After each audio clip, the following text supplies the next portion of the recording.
follow on me. We're marching out into the night. Follow on me. We're standing up against a giant. Follow on me. We might be walking in the fire, but if it's where we're meant to be, then on me. And I show that it is 1513, which military time would be the significance that is John 15:13, which says, greater love has no one than this, than to lay down their life for their friends. And that's definitely what Mark did, and so many others that gave their lives for the freedoms we enjoy every day. So that's why we picked the unique time, if any of you were wondering. And so we're excited that you're here. This is day 6 of 20 days. Not quite sure what I was thinking. Well, I do know what I was thinking, is it takes usually 3 weeks to make a habit of something and change it. So that's kind of why we picked that. But I'll tell you what, I do feel like I'm running a marathon. I won't compare it to Hell Week because that's pretty intense, but this has been pretty testing to be able to get this all done and then still run the foundation. But it's been such a great impact that we've been able to have on so many lives, and we've gotten so many great comments back. So for those of you who are joining us, thank you. I know it's a weekend, and I know your time is precious. And Kevin, same thing for you.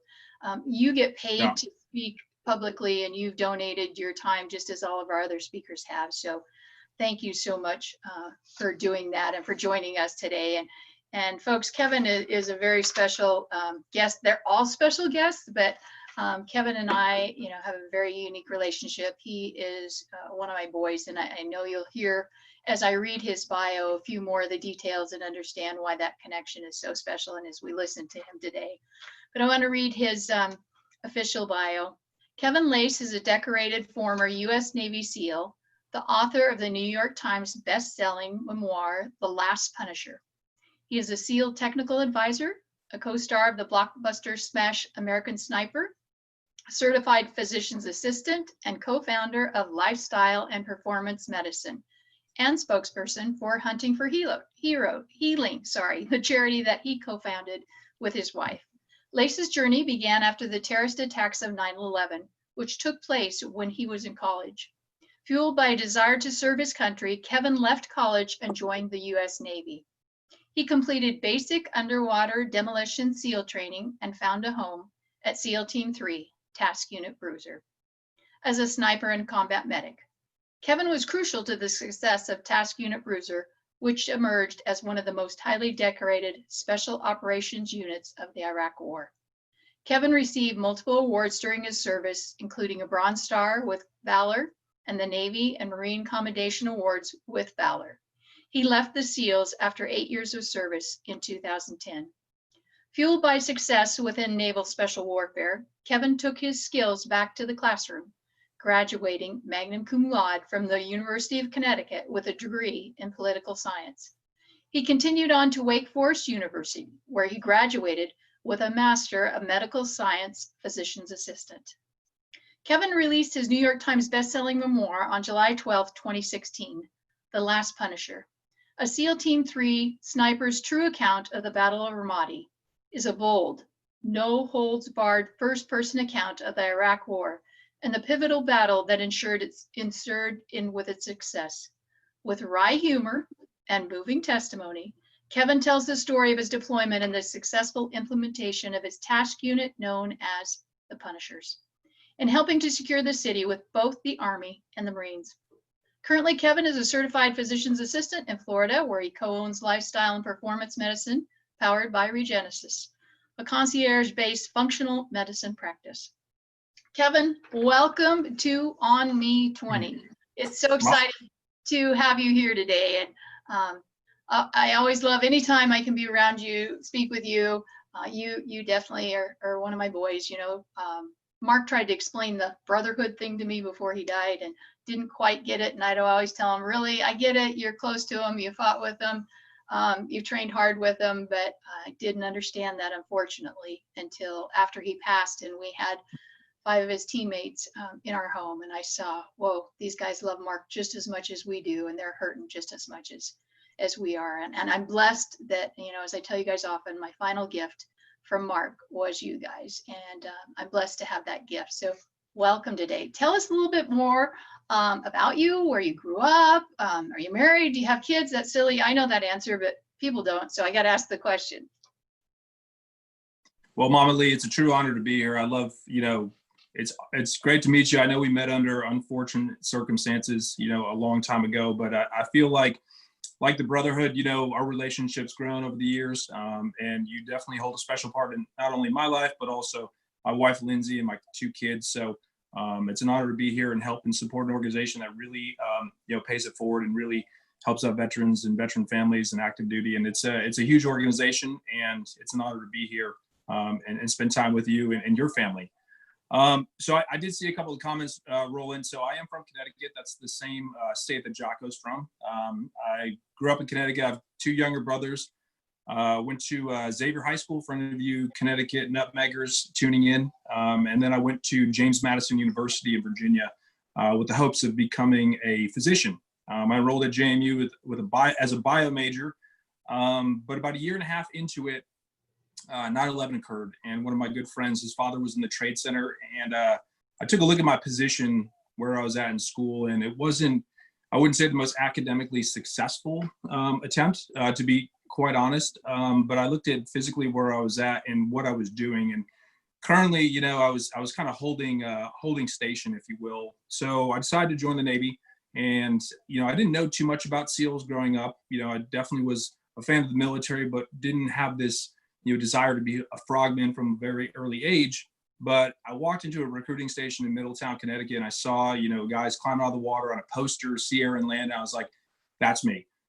So, the rest, as they say, is history. I went to join the Navy, went to boot camp, and then went to hospital corpsman school. Ended up at a BUDS class 245. I got medically rolled in second phase to 246 and graduated.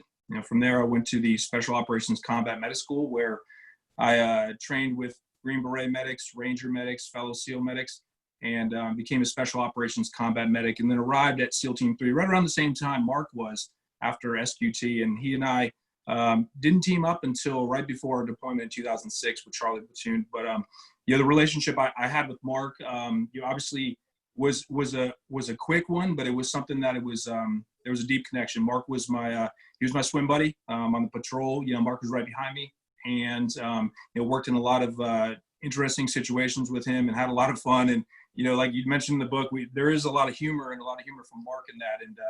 And I've got the feedback that people hear Mark's voice in it, so that's powerful, and we're proud of that. And then the experiences in the teams made me want to go that extra step. And when I got out in 2010, my pursuit of medicine, of going to James Madison, becoming a hospital corpsman, a Special Operations Combat Medic, fueled me to propel that and become a physician's assistant. I'd worked with PAs while I was in the military, was really impressed with their wealth of knowledge, their attention to detail, and the flexibility that PAs have. So finished up at the University of Connecticut, and then I ended up at Wake Forest University. Currently, I live in the Panhandle of Florida, and the weather is beautiful right now, so quarantine has not been that bad. I have 2 children, ages almost 10 and 6.5, and my wife Lindsay, who, as you mentioned, co-wrote The Last Punisher with me, and then also helped start Hunting for Healing, which is our charity, helping service disabled veterans and their spouses, hunting, fishing, outdoor activities. And now I practice medicine with a lot of active duty, from Naval Special Warfare, including Army Special Forces. A lot of veterans, and then we have a civilian clientele, not only here in Pensacola, but throughout the country. One of the things I love, Kevin, is that not only have you served, in the elite SEAL with my favorite team in the world, SEAL Team 3, best task unit bruiser, but when you got out, you're still serving. And I think that's, so important in anything that we're doing. And we've talked about this several days on the podcast. And as we look at coronavirus and the struggles, it impacts many of us different ways. As you said, it hasn't been too bad. Your income's still coming in. You live in the Panhandle. You haven't seen, things haven't changed a lot for me other than in the foundation. But there's people that have family members who've died. There's people that have taken their life in the midst of this because it just was too much, one extra thing. There's people that, their businesses shut down. They don't know if they're ever going to be able to get them started again. Some people don't even know how they're going to be able to feed their families, you know, in the next week where that food's going to come from for them. And as, you know, I adapted and overcome with, you know, all the events we had to cancel and the money that we lost, you know, over $150,000 that would have come in from the events we canceled. And as I sat and thought, okay, I can't just sit still and do nothing. What things can I be doing, you know, from home? How can I continue to encourage and help, you know, our military and those who are serving, those who have served? And so this is why we came up with the On Me 20, Mark's Random Acts of Kindness. In his letter, he said, when's the last time you paid for a stranger's cup of coffee or meal or tank of gas? So this is our random act of kindness back to these people. But we brought you on because you have been through some horrific things and you've had lots of struggles in life.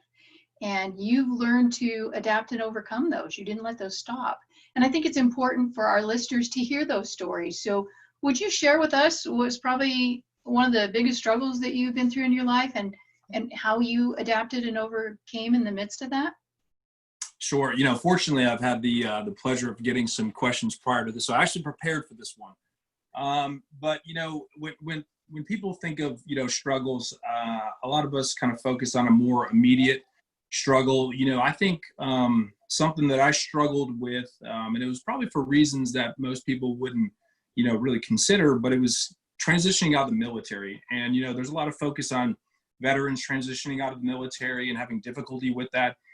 And it wasn't so much as transitioning out of the military and not being in the SEAL teams. It was transitioning out of the military and knowing that I wanted to become a PA. That wasn't going to happen for at least another 4+ years. And, you know, I got out of the Navy in 2010. I went back to Connecticut because Connecticut was one of those states that was still giving free tuition to military veterans who were from that state. So I chose the University of Connecticut. It's a great institution. My middle brother graduated from there. But I remember going back to class and sitting in, you know, whether it was a political science class or, you know, a biology class, you know, I'm there with 18-year-old students. And not more than 6 months ago, I was, you know, in Iraq, you know, a first class SEAL, you know, running operations. So, you know, it was kind of like, what did I do? And I wasn't really sure, you know, if I'd made the right decision. It wasn't something that, you know, I was really sold on immediately. But I realized that a lot of us go through those challenges and they last long periods of time. You know, we've been in this quarantine mode for 4 to 6 weeks, some of us more, you know, and we don't know how long that's going to be based on the region. And I feel that a lot of us have evolved into creatures that are more a fan of instant gratification. And I realized that the skills that I had in being a SEAL is, you know, I can't just, you know, just tough it out, right? You know, I am going to tough it out, no doubt. That's always going to, you know, but I have to weather the storm. I have to constantly grind. I have to push forward. And that was my focus. It was the light at the end of the tunnel, because eventually, you know, everything's going to end. And for me, it was knowing that I was going to become a physician's assistant at all costs. I just had to grind day in and day out. There's peaks and valleys, just like when you go through Hell Week. Not everything's a success. Not everything's a complete and utter failure. There are some failures, don't get me wrong. But I had to go back to that mindset. And I think everybody has that mindset intrinsically as a human being for survival. But I think a lot of us fail to tap into that. So for me, you know, working hard was something that I always done growing up, obviously as a SEAL, and going forward, I think that's become a lost art. And I think, you know, when I look at overcoming adversity and these challenges, we have to be able to withstand challenges that last more than the duration of a day, you know, 2 days, 3 days. And I kind of break things up the same way we did in the SEAL teams. You know, you have a 1 meter target, you have a 5 meter target, you have a 10 meter target. And I think when you look at your challenges and your adversities, you know, if you take everything on at once, you're going to be overwhelmed. If I stepped onto the grinder at Bud's the first day and I was like, 7.5 months from now, I'm going to graduate, you know, it would have been overwhelming. And you realize that you have to take things day by day, hour by hour, and sometimes minute by minute. And that's something that I've applied not only when I was going through Bud's, not only, you know, when doing what I do now, you know, patience with my kids, but, you know, everything, you have to take everything, you know, in steps, and you have to address what's in front of you. And if you look at everything at the whole, you're going to be overwhelmed. And what I did was, in overcoming a challenge, I went back to a lot of the skills that I had, not only as a SEAL, but also as a human being. And that made it a lot more, I wouldn't say easier, but it made me get closer to my goal quicker. And I had the mental wins in addition to the physical wins along the way.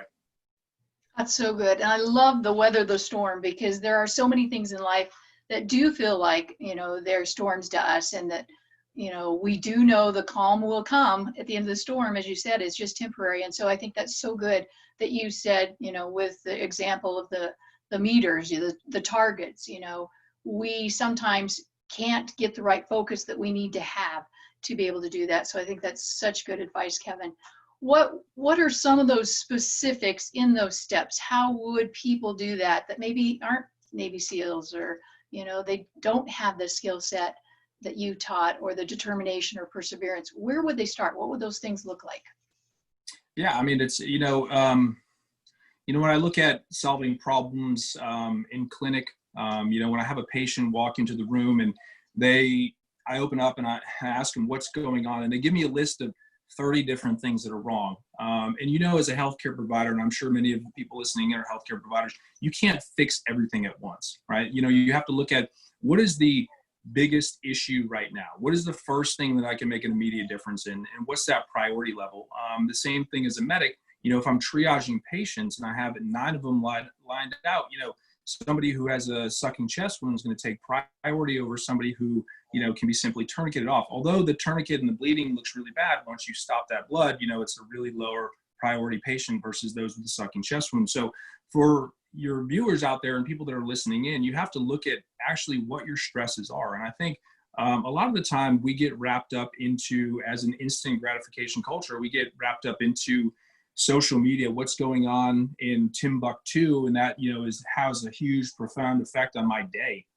That's really not the case. A lot of times detaching is a great one, and I think what this quarantine and this, as some people put it, the great pause, is made you realize that we've run to a lot of things, and now that we've reset, we've kind of looked back and seen what are we in a hurry to run back to. And I think when we look at our stresses, obviously, withstanding the COVID-19 and getting through the next, here in Florida, hopefully week and a half, and then beyond, and in other places like New York City longer, there's obviously major things, COVID-19, that, but when you look at your priorities, family first. And I think there's a lot of SEALs who have made that a big issue and are a big topic. And I agree with that, taking care of my family first, and what are the threats there. But I start, like a layer of an onion. What happens here in this circle, and I slowly start moving it out. Because if I take it all in at once, I'm going to be overwhelmed. Wow, you've got so many great analogies that make it so simple, for us. The layers of the onion, peeling that back one step at a time, and I think that's so good. I love what you said about the, obviously prioritize and execute. That's something that you guys were taught, over and over in the teams, and one of the things that, as I grow, and leadership, that's so important, the prioritize, because I think you can get going on stuff and you're like, I got to do this and that's got to be done. And so that's crucial to be able to prioritize and then execute on that. I think one of the things that you mentioned as well was the detach. That we have to detach, and oftentimes that's one of the hardest things to do if you get emotionally, your response is an emotional response to that. And I'm sure for you, probably August 2nd was one of the toughest days that I can imagine you've had in your life, where you had to detach emotionally. I think that's hard for a lot of people to understand how you do that. And I know you share, in the book, The Last Punisher, you share a lot about that day. And I would encourage everybody that's listening, oh my gosh, an amazing book. As you said, Kevin, the humor that's in there, I always tell people, you feel like you've got the guys in your living room and you're having coffee or a beer with them. You're sitting down, you're hearing the humor, you're hearing the stories, and it's an outstanding book. Very well done. Thanks for writing that. But how did you, on August 2nd, and the days following that, how did you detach emotionally? How did you go through that process of losing Mark? You were with him, when he died. How, that's probably, in my mind, the biggest thing that you have to endure and have to detach. How did you do that? Yeah, I mean, that's a tough question. I think going into the SEAL teams, when I got my trident, and finally started looking at it from a perspective like, we are going to go to combat. We were in a unique time frame that the war in Iraq was progressing. We'd hit a lull, and it was time to actually put special operations, in unison with conventional forces, and really, as Petraeus put, clear, hold, and build. And I remember flying over to Iraq, and Nick, one of our EOD guys, we saw some video of Ramadi, and the fighting was gnarly. And I remember looking around and realizing that every single human being who's on this plane, every SEAL, EOD, every tech that's with us, has joined the military knowing full well that the actions that you do on the battlefield may have a negative side effect. And that is a reassuring thing being in the military. It doesn't always work out well, obviously, but I think when you go into something knowing that everybody around you is fully committed, puts a lot of things at ease. So as a SEAL medic, obviously my priority first is a SEAL. I have to go ahead and clear rooms and do what I have to do.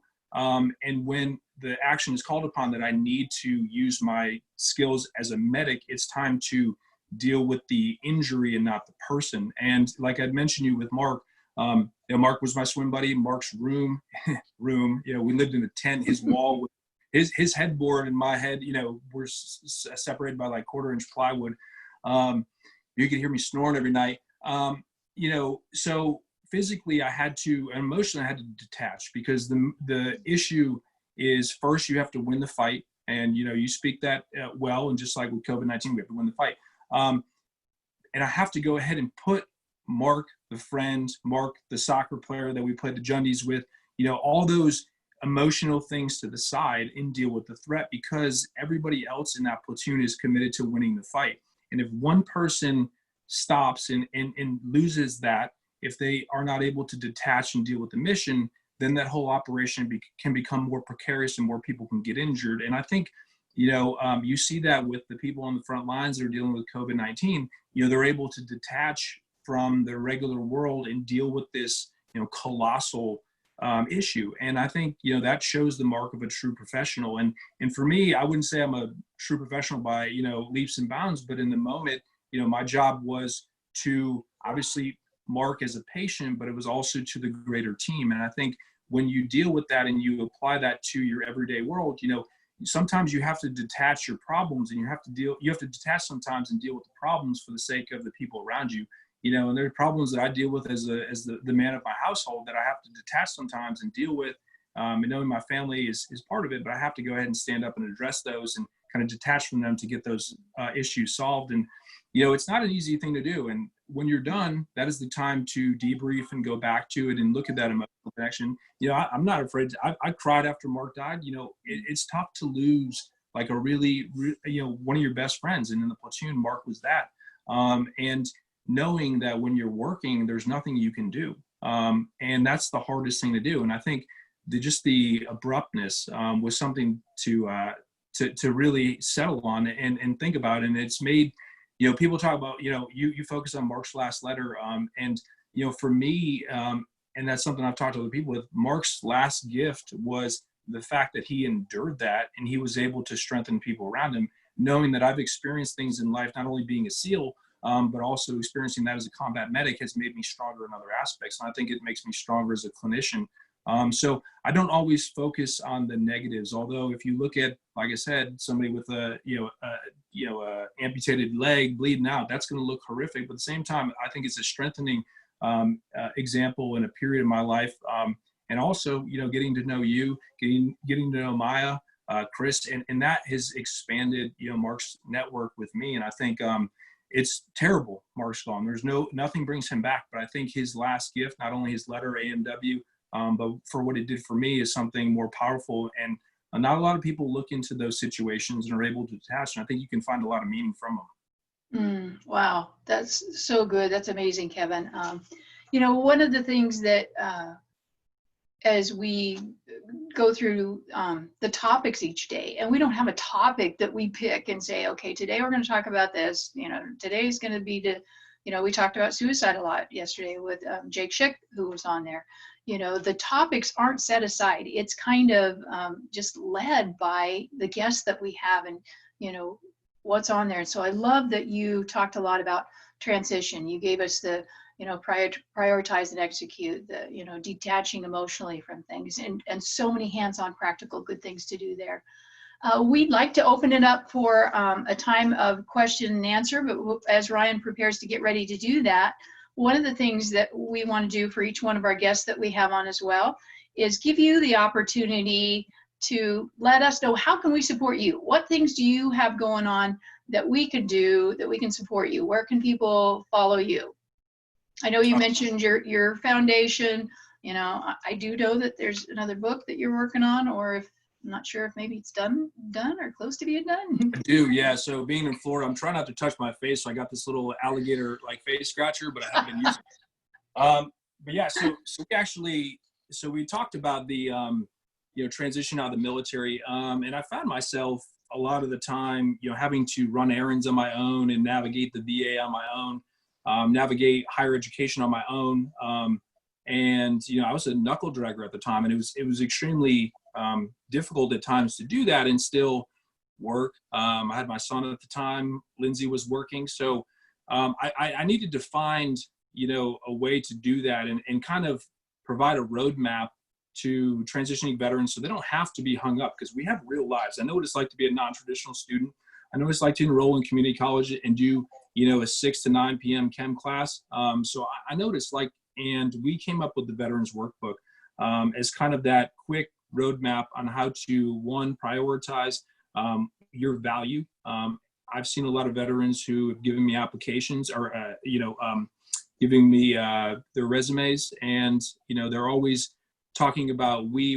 Now it's time to brand yourself, because when you leave the military, and we talked about the transition, you're still a part of the Brotherhood, whatever group you're a part of, the Army, the Air Force, Marine, Coast Guard, Navy, but you're still an individual fighting unit, and you have to go ahead and set yourself apart. And that's what the Veterans Workbook is too, is that roadmap, and make it applicable to what you're doing. There's a lot of things out there available to veterans in transitioning, like the Transition Assistance Program. I'm not going to speak, ill about the transition program, but I think it's quite, it's abbreviated. And I think, for a lot of us that have had experiences, people say, oh, I didn't have the same service you did. I'm like, you still spent time away. You still had people work for you. And those are skills that need to be brought to the table, because as a 28, 29-year-old veteran transitioning out, I didn't have the education at the time, but I did have the leadership, and I did have this on-the-job skill set that I needed to bring to the forefront. So we came up with the Veterans Workbook. It'll be coming out in September this year, teamed up with Bill Hobbs. Bill Hobbs is a fantastic writer. He created the workbook for transitioning college students. So we felt it would be, pretty easy transition to make a veteran side to it. So that's what we're doing now. You'll be able to find more information on Kevin Lacz, KevinLacz.com. Also on Instagram, Real Kevin Lacz, Facebook. Lindsay runs that, so you have to run by it. But and the other thing too, that we started Hunting for Healing, which was our nonprofit. I'm a big fan of hunting. If you can't tell, this is the office up here. That's a blue wildebeest. But I took Lindsay on a hunting trip to Namibia. Leroy is asking the T-shirt. I got this from my buddies over at 7th Group, Freedom Hugger. It's Red 7 T-shirts, so go check them out.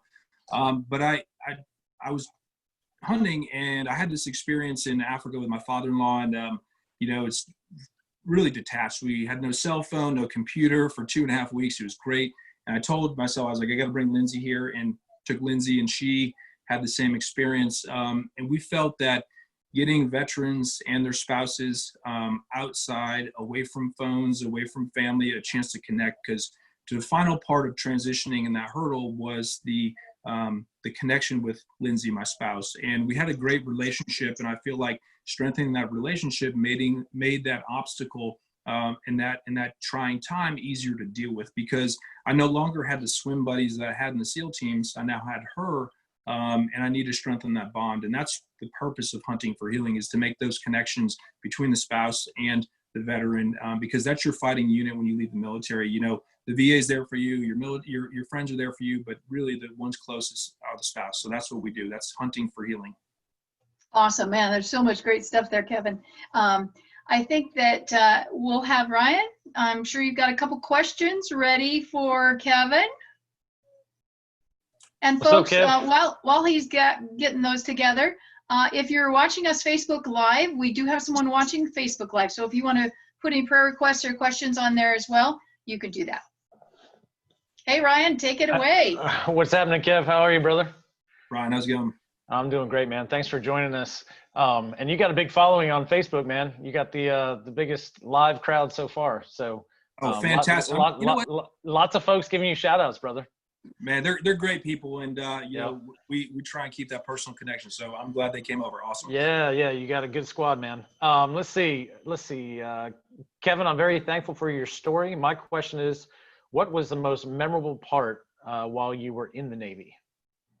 The most memorable part while I was in the Navy, man, that's a tough one. You know, I think the proudest moment, probably the most memorable one, was graduating buds. Back then, the buds graduation was the big one. And, you know, I had, like I said, my academic career was less than stellar. I'll be quite honest with that as well. Like in the bio, I like putting the magna cum laude. It's a big one. I feel like that's an achievement.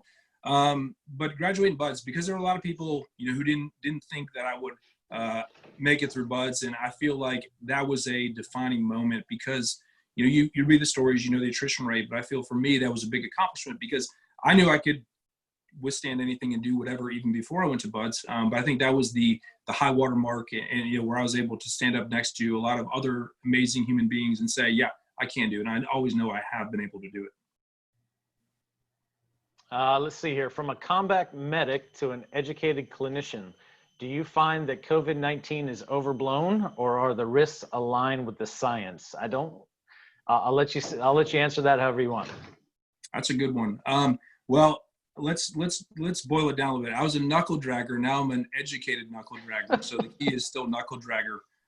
You know, I practice functional medicine, and it's a tough question to answer. You know, it's definitely killing people. And that is a big thing. And we don't like people dying in healthcare. That's a big thing to address. So it is dangerous. I think that there's a lot of misinformation out there. I think it's good to have providers, doctors, nurse practitioners, PAs, the people on the front lines talking about the risks. I think there's the fake information that's making things harder to deal with. And then there's the philosophical issue about freedoms. So this is a tough one to deal with. I can tell you as a functional medicine practitioner that there will be another type of disease out there in the future. It may be 6 months, like they've said. It may be 6 years, and maybe 60 years. I think what we can do to prepare ourselves is, I feel a lot of us were caught off guard, and there's a common trend among all people who have been infected, and it tends to be, hypertension, pulmonary issues, obesity, which are a lot of things that Americans have. So as a functional medicine practitioner, what are you doing to prepare? Are you going ahead? Are you getting adequate amounts of sleep? Are you eating proper diets? Are you over-exercising, under-exercising? What are you doing to do that? My challenge to you all is to get stock in your overall health. And that's the best thing that you can do to prepare yourself going forward. And who do you derive your ethos from? Is it a medical doctor? Is it an online coach? Is it some person who has a large, social media following that you just trust? But find out what you're doing and, prepare yourself for the future, because I've heard, the CDC and a lot of Trump's team talking about there will be another one in 6 months, but now's the time to prepare. And let's not go ahead and waste that. Just like we have a pause, let's go ahead back to our basic health. Find the time to work out, eat healthy, don't overeat, don't undereat, don't over-exercise, under-exercise, but take care of yourself and the people around you. Well, that's so good, Kevin. And I'm going to jump in real quick for a minute, Ryan, before you ask another question. That I can tell you firsthand that functional medicine makes such a huge difference. Kevin knows, he's worked with me for years. He would call just to check in on me, and I'd be hacking and coughing, and he'd like, "Mama Lee, you got bronchitis again?" And I'm like, yeah. He goes, "Something's wrong. That's not right." And I'm like, no. For 30 years, I get bronchitis 4 or 5 times every year. It's very normal. He goes, "No, Mama Lee, something's not right." And he's like, "When's the last time you had your labs, your blood work taken?" I said, "Well, about a month ago." everything's okay. It's in, it may be on the edge, but it's okay. And he said, we need to dig deeper. And so he did. He worked with me and dug deeper. In the last 2 years, I've had bronchitis twice. So that's a huge improvement over the years after having that pattern for 30 some years. And that's one of the things that we do for our men and women who are struggling with post-traumatic stress, traumatic brain injury through our Helping Heroes Heal program. We're working actually with Kevin and Regenesis and Lifestyle Performance down there. And that's where we refer our veterans who go through our program. And man, the difference that it makes is amazing. When, Kevin's the doctor, I'm just the one who went through it, but, I didn't have any vitamin D. My hormones were way out of whack. He told me I had no testosterone. I'm like, I'm a woman.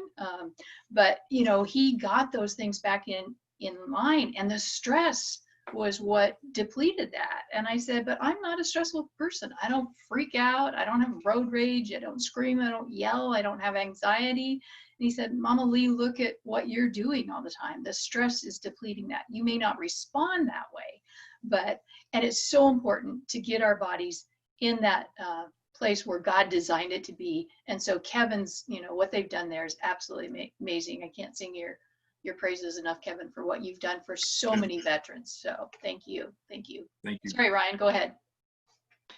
Well, I just want to, I really don't have any more questions other than one personally, because I'm a transition survivor from a sports atmosphere. And what's been wonderful, that's actually what Debbie and I have somewhat connected with as well. And she shared a lot about what you are doing for the veterans, as she just mentioned, chemically, hormonally. And I think it's a big deal. I was off as well. And so I just want to thank you for the transition message. It's not something anybody's doing for athletes well enough right now either. So stay strong, brother, and continue that fight and that journey. But my question is, I guess looking back, it sounds like you've had some reinvesting in family as well too, which is part of my story and very, very important in the transition piece. If there was a conversation you wish somebody had with you, what would be that conversation when you were transitioning? Transition out of the military, breathe. And the reason why I say that is, I felt, like Debbie had mentioned, a lot of us get into that mindset that we're on the go all the time. And we push ourselves to get to the next level at all costs. And what that does is a lot of physical health. It causes a lot of physical health from a stress side. If you look at oxidative stress, you look at stress on the body, what it does to long-term, functioning, there's issues with that. And I wish somebody had told me, and Lindsay was great. She definitely, but breathe a little bit more, take a wrap off, enjoy the little things in life. And I did, like I said with Mark, his gift of life for all of us, made me appreciate the little things around. And that's something that I've definitely, I make sure that I take time for my family. I am on the go, I work in the office and I do a lot of things, but I definitely make time for the little things because, when you get caught in that rat race, and that's what it is, you lose track of what's most important. And I wish somebody had told me that earlier on in the process, rather than me finding that out a little bit later on. But yeah, taking a wrap off and breathing a little bit. Yeah. So much wise advice that you had for people. Thank you, Kevin, for sharing your story, for sharing your heart, for what you continue to do, for the example that you are, and as we talk about On Me, and I'm not sure, but I'm kind of thinking some of maybe the last words Mark actually said to his teammate were on me when he was getting ready to go up, as you cleared the bottom of the house and he was getting ready to go up the steps. And that is that, as you guys that serve know, you're saying, I got the lead on this, you guys follow me. And it's a team that goes through that together. And Mark was, one of those leaders, and there were so many, leaders amongst you boys. And you're one of those, Kevin, that has stood up and said, on me, follow that lead. And we're hoping that today, those of you that were listening will do that same thing, that you will have been encouraged, that you will have been inspired, and that you will say on me, and that you will take responsibility in your own life and do some things that are going to make a difference. I think, Kevin, we've talked numerous times about Mark's letter, and the way he ends that letter, he says, to my family and friends, do me a favor, pass on the kindness, the love, the precious gift of human life. And I think that speaks so much, whether we're in, COVID-19 struggling, whether we're out of that and in something else, we need to have that attitude. And our world would totally be a different place if we all did that. And as I said before, this is our little gift back to you. This is a way we can pass on some of that kindness and that love. And if you're in a place where you can support, where you haven't been affected financially, and you can contribute to America's Mighty Warriors, please do that. We have so many of our veterans. We've had 6 new veterans just during COVID-19 that we have put into our Helping Heroes Heal program.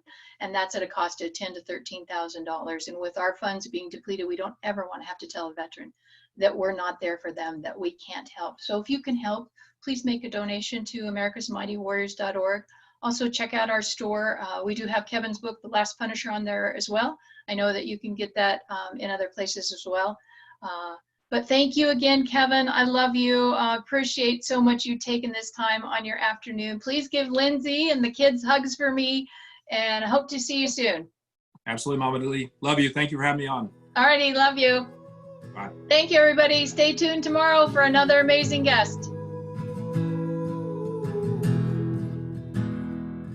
When fear flashes its teeth like a lion, when evil roars and walls begin to shake, there's a strength that's not my own. There's a fire in my bones. He is with me and his hand is ever on me. Follow on me. We're marching out into the night. Follow on me. We're standing up against a giant. Follow on me. We might be walking in the fire, but if it's where we're meant to be, then on.